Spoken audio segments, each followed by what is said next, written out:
I'm David with General Air. Now when I'm setting up my shop at home, aside from the welder and the fabrication table, what other tools do I need in order to make my project successful? Well, today we're going to look at those. The angle grinder, definitely the welder's best friend. When it comes to massaging a part back together or to get those angles just perfect, or cutting something apart to make a piece, the angle grinder is where it's at. Now I've got two different flavors here. I've got a corded variety, and this one's made by Fine, and I have a cordless variety, and this one is a DeWalt. Now what really makes the difference in the angle grinder is the abrasive, or the wheel. And I have cutoff wheels, and I have wire wheels, I have thick 1/4-inch wheels, 1/8-inch wheels, and flat discs. You may ask, well, do you need all of those? Absolutely, because each one serves an important purpose. But a quality abrasive will make the job of grinding much easier, and you'll end up with a better product at the end of the day. All right, let's break down each one of these wheels and what they do. We have the wire wheel here, and it comes in two different flavors. You've got a carbon steel version and a stainless steel version. So of course, if you got stainless steel material or aluminum, you'd want to choose the stainless version. Now, primarily what they're for is just cleaning off your weld. If you're welding with stick, or if you're welding with flux core, something that leaves a coating on top of the weld, this is going to take that coating off rapidly. Another thing that it's great for is taking off mill scale on your plate or your part before you weld it. We know that like mill scale that it's on steel can give you a lack of fusion or a dirty looking weld. Now this is definitely the fastest way to get that coating off. Now 1/4-inch wheels and 1/8-inch wheels, they do the same thing. They're basically grinding wheels. But I like the 1/8-inch wheel. This one is pretty worn down, as you can see. I really like it. But I like the 1/8-inch wheel because it's nice and nimble. We can still grind on that surface and that surface without much headache. Now the 1/4-inch wheel, this is your big mistake wheel. If you gotta just hog out a weld, I can take my 1/4-inch wheel and really get that down. This, however, is definitely my favorite type of wheel, and it's called a flap wheel.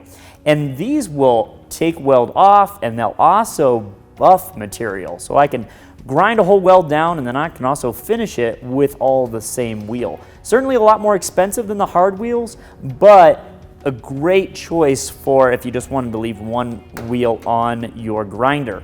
As you can see, I loaded on this grinder. I have the same type of wheel. It's a flap wheel, but this one is designed for aluminum.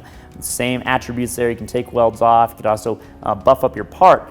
And then we have the classic cutoff wheel. The only thing we can't do with cutoff wheels, it can't come from the bottom or the top and like try to grind stuff. It is really only made for cutting, but certainly there you can see the scenarios that you would need to cut a piece or to reshape a piece or something like that. So that's what each individual wheels do. And I've got brands that I like. I really like Welder. I really like 3M.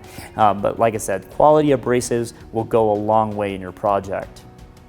Next up, let's look at saws. Now, of course, there's no better way to get your raw material cut to length and ready to weld than a saw. On my right here, I have a chop saw. On the left, I have a bandsaw. Let's look at the benefits of both.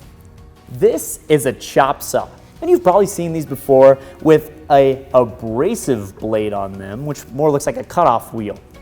But this is a bimetal blade.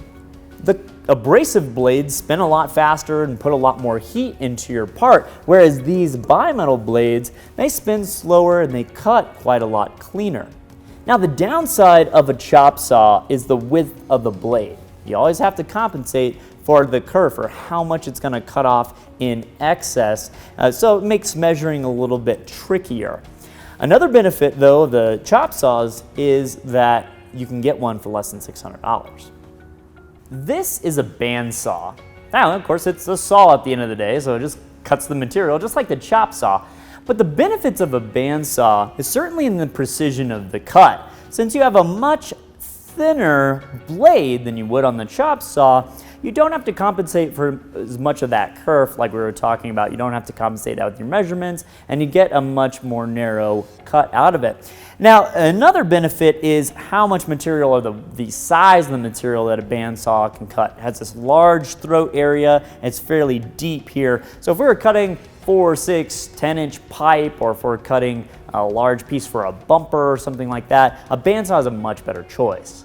We looked at some of the more expensive tools, the angle grinders, the saws, and those things will definitely get you going on the right direction with your project. But let's look at a few more things that really I couldn't live without. And that's for sure starting with the clamps themselves, these large vice grips, the smaller vice grips, and these big bridge clamps. I really like these for my project because you really never know what your project's going to deal out and what kind of clamps you're going to need. You can really never have too many clamps.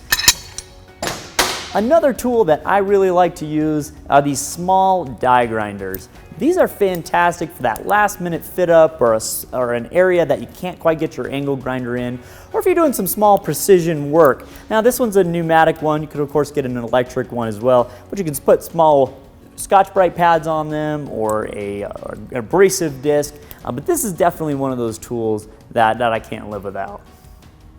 Hey guys, thank you so much for watching. If you enjoyed our video, like, comment, and subscribe. If you want to see what we're doing or see what we're up to, we're also on Facebook, Instagram, and YouTube. Thanks so much.